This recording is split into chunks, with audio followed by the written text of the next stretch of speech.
this admiral owned this land. At least he bought this land. He believed he has ownership. He had exercised ownership. And then Wike turned his BD hives in the direction of General's land.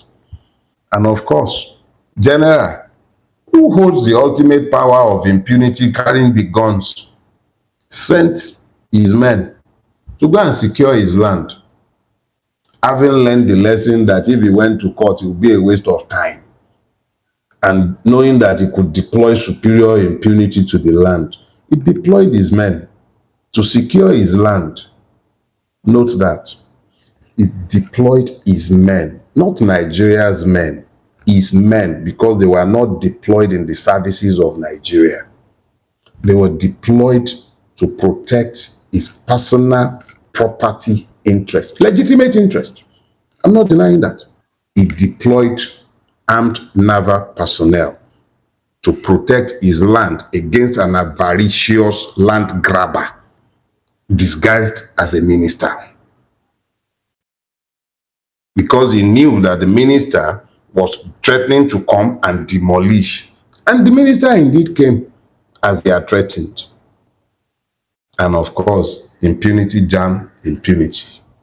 If only the eyes of Nigerians would open for them to realize that everything collapsing around Nigeria today, our politics, our culture, our values, and our communities did not happen by accident. What if every scandal, every abuse of power, every shocking display of impunity we see today was planted long ago by the very people we trusted? This is the story nobody wants to tell. A story hidden behind tribal pride, political loyalty, and the comfortable lies we repeat to avoid confronting the truth. But today, we peel it back. We expose the uncomfortable reality that every region, east, west, south, and north, planted its own seeds of destruction. And now, every region is reaping its own bitter harvest. How did the Southeast, a land of brilliance and innovation, end up drowning in grievance, politics, and disjointed leadership? How did the Southwest, once the intellectual pride of Africa, become a place where elders are silent, dignity is lost, and poverty has become normal? How did the South-South, blessed with unimaginable wealth, sink into a cycle of cultism, pollution, and economic paralysis? And above all, how did Nigeria become a nation where impunity is the only real law? Where the powerful now bend rules at airports, seize land at will, deploy state forces for personal battles, and silence the very people they swore to protect. These are not isolated events. They are symptoms of a deeper sickness, one that has been spreading for decades. If you've ever wondered what really happened to this country, if you've ever felt like Nigeria's problems are too coordinated, too consistent, too deliberate to be accidental, then stay with me. Because in this video, Dele Farotimi uncovers the truth behind Nigeria's harvest of lies. And once you hear this truth, you will never see this country the same way again. When you plant lies, you're bound to harvest mysteries. Are they the only ones who have planted these lies? I'm afraid not. The Igbos planted their own lies. The Yorubas too. Every one of us, we planted our lies, but let's speak to the harvest of lies. Because when you plant, seed time, harvest time. We're harvesting now. So what have we harvested in the Southeast? I'll tell you. Planted grievance politics. Instead of investing in men of vision to lead, you invested in hungry men who leveraged your hunger to build and feather their own nests. Across the length and breadth of Igbo land, men who have proven themselves capable of achieving the impossible with little have been unable to synergize and build a society that is sustainable. The worst of you knowing the rest of you. And don't worry, I'm looking right in the mirror because it ain't much different in my neck of town. The children of Awolowo, the God who could see that what would save us was the weaponization of knowledge. Awolowo built schools all over the place, encouraged communities to take their fate in their hand. You know how many community colleges you have in the Southwest? Community grammar schools. Built all kinds of things. I went to my mother's village, the school in my mother's village in Fiditi. I keep saying it and I say it without any fear of contradiction. It is better than 99% of the schools that are in Lagos State, even the more expensive ones. And I say that without blinking, because that is just the truth. And that was the level of education that was available in all the village schools in the Southwest, based on the vision of one man. One man. He built a team, constrained the resources of the West. Ekiti province, which is today the poorest in the Southwest, if not in the whole of Nigeria, was the richest province in the Western region. Ekiti province was the richest province. It was built on the back of vision. Leaders who understood their time, their place in history, constrained the powers and resources of the people, and they built systems, some of which are still in use today. But what are the harvests and what were the lies?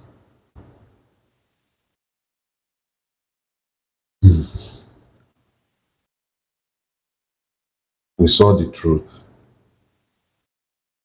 and we kept quiet. And we have kept quiet because it's one of our own. And whenever it's one of our own, evil becomes subjective. And since the collective lost power in 2003, what have we battered? A monster who has turned the best of us into agberos, alatenujes who cannot even speak the truth again.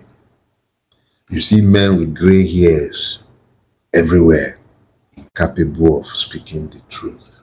Existential, lost to their lost. The truth is no longer the truth because they are eating. And of course, how do you go about the business of talking when you are eating? Our Agbalagbas have become Agbayas. If you know the meaning of Ogboni, you would understand what has happened to us. Ogbo, somebody who is old. Ogboni, Endoti Dagba, somebody who is old, tempered, wise. What has happened? Where are they? Wisdom suggests that you have the capacity to see what will happen tomorrow.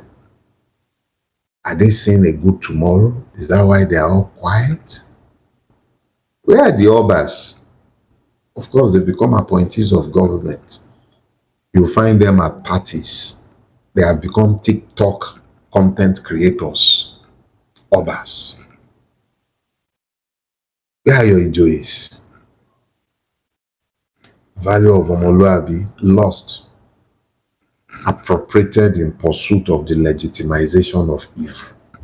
You see idiots who look at someone like me, be calling me Omale Yoruba. To be a normal corner, you have to be an idiot, parroting nonsense. That's the harvest of lies. You go to our provincial towns, everywhere Okada, nothing productive happening, no trades learned. I grew up in Ibadan, the largest of our cities, and I say this without any hesitation. There were no Yoruba beggars in the Ibadan I grew up in. None. Was there poverty? Yeah. But we had sufficient capacity to generate wealth as a community, as family units, that the poorest amongst us never had any need to beg. Today you go to our provincial towns and cities, old age, has become a license to beg. We Yoruba.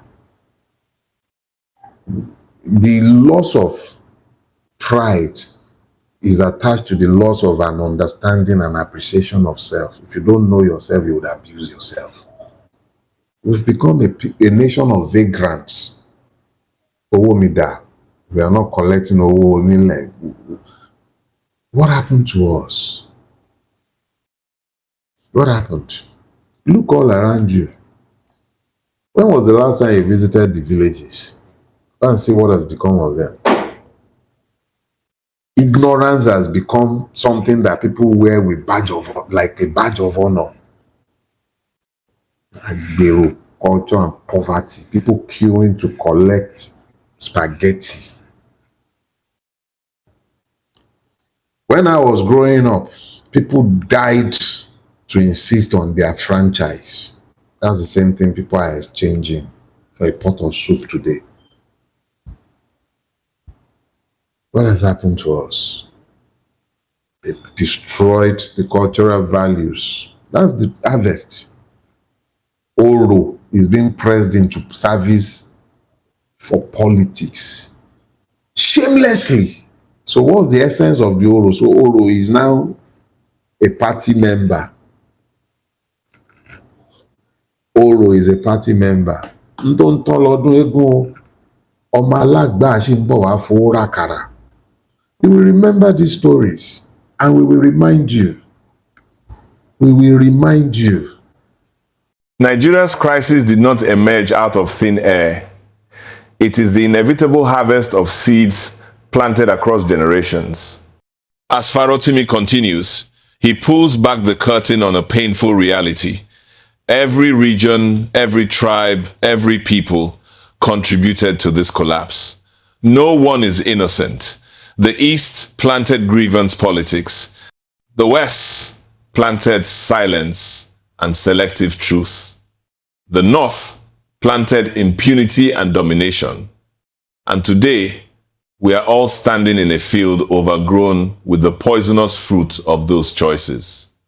In the Southeast, brilliance and enterprise were sacrificed on the altar of political hunger. Instead of elevating leaders with vision, the people elevated leaders who weaponized suffering, men who fed on the pain of their own people. The result became a land filled with talent, but lacking unity, direction, and collective purpose. In the Southwest, the legacy of Awolo's educational revolution was drowned by decades of hypocrisy. Elders who once spoke truth became beggars of power, silent, compromised, and satisfied with crumbs and the bare minimum. Communities that once stood proudly on the foundation of knowledge now crumble under the weight of poverty, illiteracy, and shame. Where wisdom once guided society, survival now silences the old and corrupts the young. Across these regions, the same disease thrives on the lie that things will fix themselves. The lie that protecting our own will save us. The lie that silence is loyalty. Today, the consequences stare at us in the face. It is in the rise of beggar culture, in the death of dignity, in politicians who use culture as a political weapon, in communities that have forgotten who they are and what they once valued. This is not one of those mysterious coincidences. This is the harvest of lies, painful, predictable, and entirely self-inflicted. We will remind you, look to the South and the harvest of lies. Everywhere you turn, yesterday's militant, today's obas, or whatever it is they call them, parade this, parade that, borrow this and that. Those were yesterday's militants. I do not begrudge a man for aspiring for higher, but what has been the benefit to the society? Black suit, poverty, polluted creeks, brigandage, cultism. Everywhere you turn in the South, cultism. Everywhere you turn. Almost every economic activity grounded to a halt because we have lied to ourselves. Create militia, normalize everything, the gangs, everywhere you turn, every street, somebody is controlling a street, somebody is collecting something somewhere. See, let us be clear about something. You cannot plant cassava and harvest yam. And everything you do, you're planting. There are consequences, be they intended or unintended. We lie to ourselves as if they would offer us a different standard by which we may be judged, whilst the entire wide world is judged by an accepted standard. Let's talk about Wike, because he was the one who actually provoked this topic. Yeah. The harvest of lies was provoked by Wike.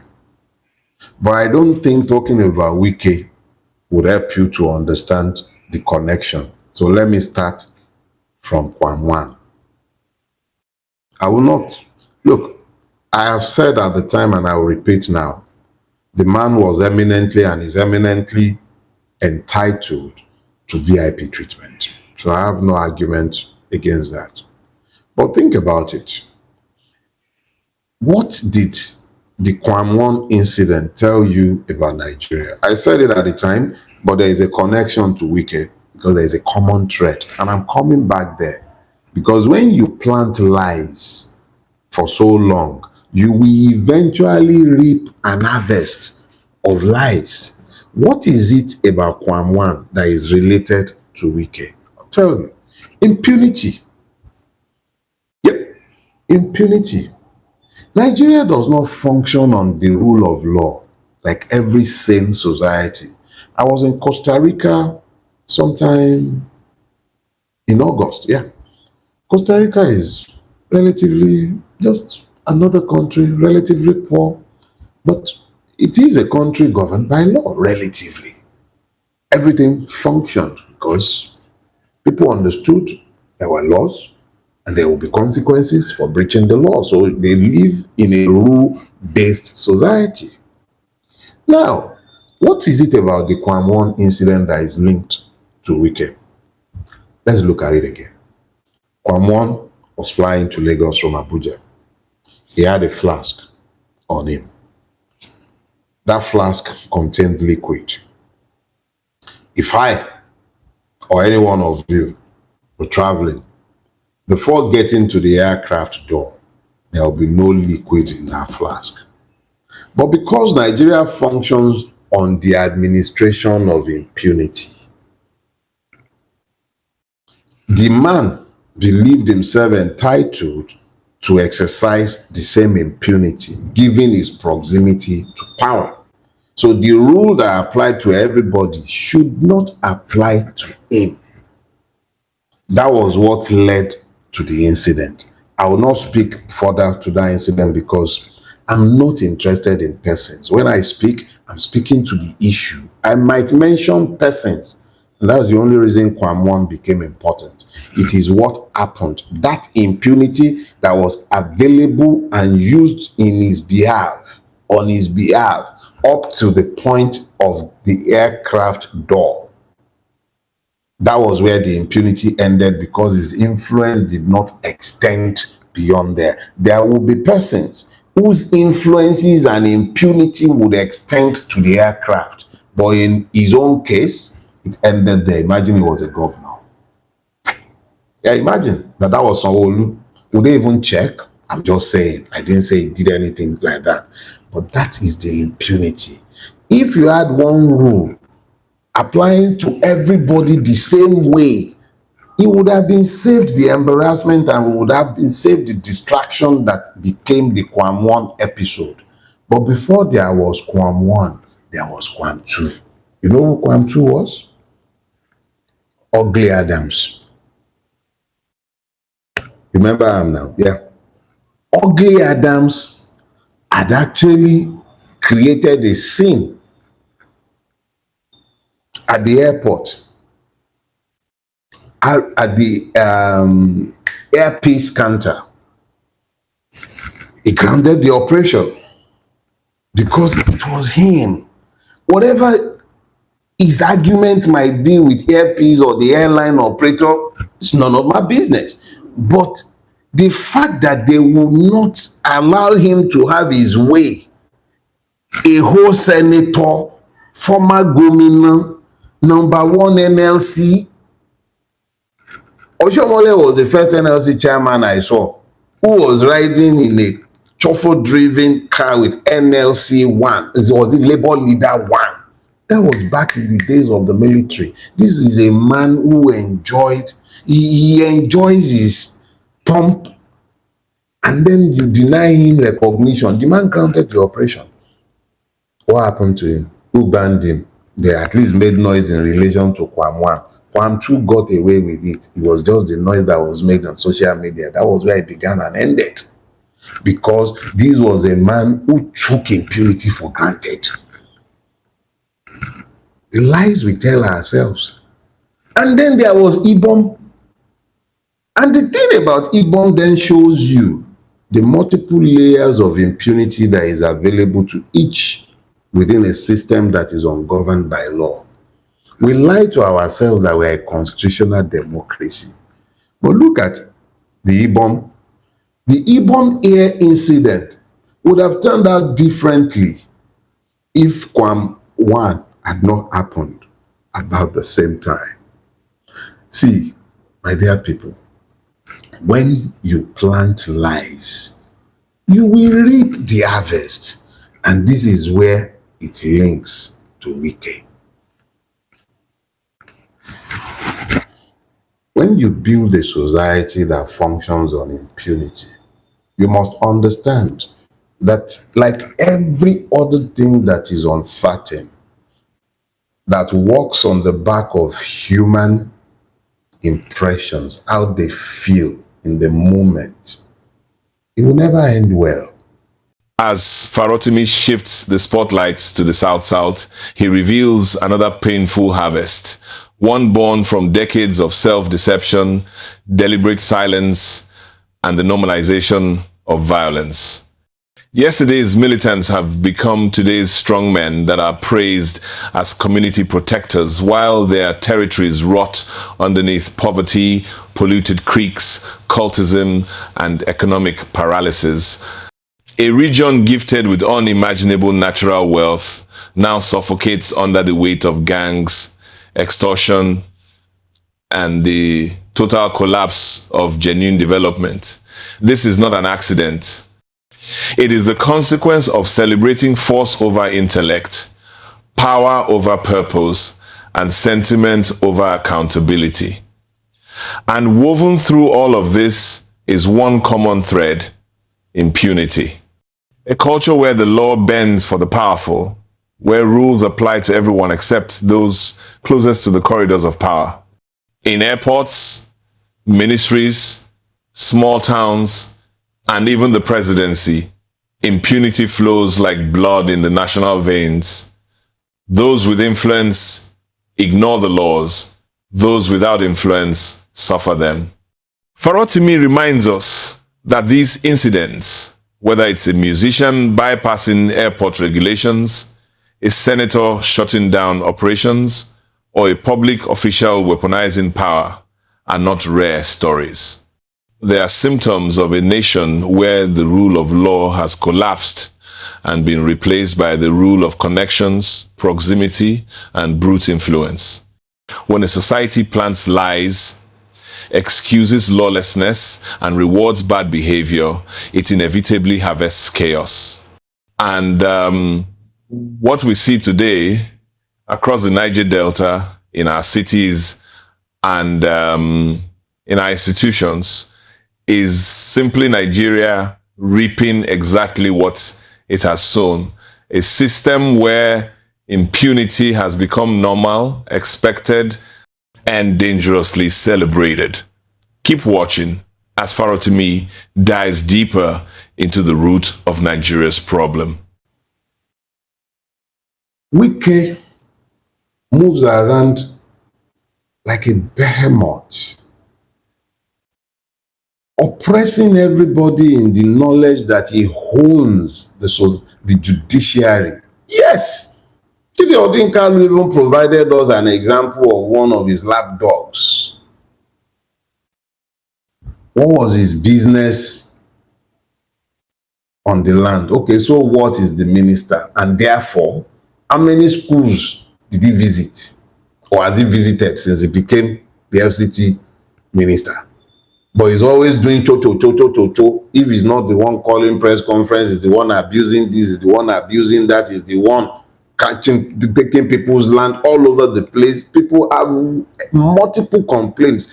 An Air Force general, for instance, had his garden demolished without due process. And of course, from everything we have heard so far, Yerima's boss, whatever that one's name is, who was the former chief of naval staff, was aware that Wike was closing in on his own land. How he acquired it, I don't know, and I don't care. It's none of my business. But suffice to say that this land did not belong to the Navy. It belonged to this retired admiral. Whether they say admirals, they retire or they're not, they retire. But this admiral, okay, let's say he hasn't retired. This admiral owned this land. At least he bought this land. He believed he has ownership. He had exercised ownership. And then Wike turned his BD hives in the direction of General's land. And of course, General, who holds the ultimate power of impunity, carrying the guns, sent his men to go and secure his land, having learned the lesson that if he went to court, it would be a waste of time. And knowing that he could deploy superior impunity to the land, he deployed his men to secure his land. Note that he deployed his men, not Nigeria's men, his men, because they were not deployed in the services of Nigeria. They were deployed to protect his personal property interest, legitimate interest. I'm not denying that. But he didn't hire thugs like I might have hired thugs if somebody was visiting my land. He didn't hire OPC like I might have hired OPC if somebody was visiting my land. He deployed armed naval personnel to protect his land against an avaricious land grabber disguised as a minister. Because he knew that the minister was threatening to come and demolish. And the minister indeed came as they had threatened. And of course, impunity jam impunity. Now let us be clear. As you might have gathered, Wike is not a man for whom I have any affinity or care. If he was burning, I wouldn't piss on him. Fact. But the truth is the truth is the truth. The truth is the truth is the truth. Yerima was not on a legitimate duty as a naval officer. I have no criticism for Yerima. My criticism goes to the person who deployed him, or the persons, the institution that deployed him. But let's now understand something. When you are busy speaking to the fact that Yerima was doing the right thing, he was following orders, let me remind you that you are fertilizing lies when you are busy defending the patently indefensible because you and I don't like Wike. I don't like it. Here is how you fertilize evil. Those who murdered unknown numbers of Nigerians at Lekki Toll Gate, they were following orders. Those who murdered Nigerians at Zakibiam, they were following orders. Those who murdered Nigerians at Odi, they were following orders. The ones who killed Nigerians in Zaria, in Buratai's convoy, they were following orders. Men have been following orders in Nigeria forever to carry out evil. So be mindful of the lies that you help to fertilize, even as you do not like the man who has rightly had his ego bruised. You can chew gum and walk at the same time. You can applaud the humiliation of an arrogant, pompous, cacophonous wicked without endorsing the impunity that the use of Rima and his men truly represents. Now, in bringing this to a close, I need us all to understand something. A misunderstanding of purpose ultimately leads to abuse. But if you understand purpose, it will help you with the design, and it will also ensure that you use the implement for the right purpose. Let me be clear. I do what I do for dual reasons. The first, I hope that you are inspired to do something to change our circumstances. But more importantly, because this is the one I cling to when I despair, as I sometimes do. I despaired after we managed to install Bulaba in power, which is the ultimate harvest of the Nigerian lies. We lied to ourselves that Lagos is working. Those of you who live in states worse than Lagos help to propagate that lie. And ultimately, you battered the reign of Bulaba, whether we willed it or not. It's on us. So I sometimes despair. But when I'm despairing, I'm also comforted. I'm comforted by the knowledge that I'm keeping an archive. Each and every one of the words spoken today, even if it does not resonate with you, if it does not help you to navigate your way out, if you still look to me to do things I've not been purposed to do or enabled to do, there is a generation that will come, and that generation will know that there was one amongst them who left behind the clues for how to come out of the mess. Because these lies have become unsustainable. Some of you will speak to Nigeria, you would speak to your desire to have this country broken up. Yeah. Is your legitimate aspiration giving your pains in the reality? But remember that the only peaceful way of escaping this mess is to find common purpose. Which is why I will remind you, and this is where I'll hang my message. In 2023, Peter Obi won the election, but he won because enough Nigerians across the length and breadth of Nigeria found common purpose. They wanted change, even though we did not articulate that change. The beautiful thing is that we have enough time to articulate the kind of change that we seek. And I'm not saying go and vote for Peter Obi, but I'm saying spend time, articulate the changes you seek. Find persons who are looking for the same. Register to vote. Peter Aka is screaming it every day. It is the only peaceful way out of this mess. I know it doesn't look hopeful, but let me show you. In 2020, your capacity to find common purpose scared the system to the point where some people were giving orders to put down the putative revolution. So they went to Lekki Toll Gate, they went to Ikeja, but principally at Lekki Toll Gate, they killed. Imagine that there were like 100 Lekki Toll Gates. Now, what I'm saying to you is simple.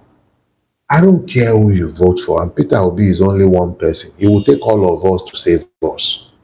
Go and register to vote. Embrace that thing that Peter Aka is doing. Embrace it. The alternative is go and get your gun. Me, I don't know how to do that, but I know how to let you understand that you are actually more than them. There are more of us than them. Find the common purposes. Begin to organize yourselves around them. This country, let me show you, it is my brothers, the Oriental brothers, and I will say this and leave your face. They are usually the ones who talk about like Nigeria and how Nigeria needs to be broken up quickly and all of that. No problem. But have you wondered if IPOB and other separatist groups would go ahead and organize people to register to vote and then support candidates who share their ideologies? Let IPOB do that. Let Odua Republicans do that in the Southwest. Let IPOB do that with the same energy that you use right now. Would any one of the current ruiners be in power in your area? And if you gain power there, what stops you? If they would have Isba in Kano, what stops you from having Bakassi in the Southeast if you gain power across the Southeast? Think about it. Not be everything be violence, all of us. We need to create communities where we educate ourselves before these lies that have been planted overwhelm us and consume all of us. Nigeria has its harvest of lies in front of it, but the principal fruit is the impunity. You no go born better thing if we know uproot am. As Farotimi drives his message forward, he exposes the final and most dangerous fruit of Nigeria's harvest of lies.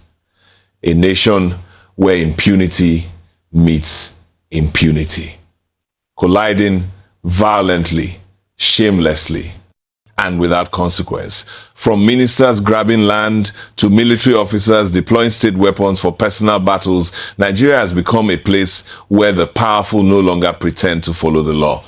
And yet, the real danger is not just the impunity of leaders, but the lies ordinary citizens tell themselves while defending them. Because when we excuse evil simply because it humiliates someone we dislike, we become part of the machine destroying us. Farotimi's message ends with a sobering truth. Nigeria's collapse is not the work of a single leader, tribe, or era. It is the collective result of generations refusing to confront lies. We normalized impunity, defended injustice, protected incompetence, and expected progress to magically appear. Yet in our darkest hours, we've also seen the power of unity, moments when Nigerians discovered their collective strength and frightened the system into panic. The path forward will not be easy, but it is possible. Truth must replace lies, law must replace impunity, and deliberate action must replace passive hope. Our future depends on it. The path forward will not come from noise, violence, or blind loyalty, but from clarity of purpose and a people willing to confront uncomfortable realities. That is where true change begins.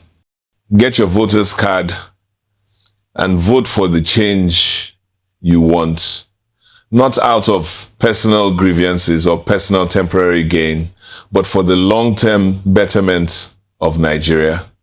If this message opens your eyes, don't just watch. Act, speak up, organize, register to vote, demand accountability. Nigeria won't change through silence or sentiment, but through collective purpose.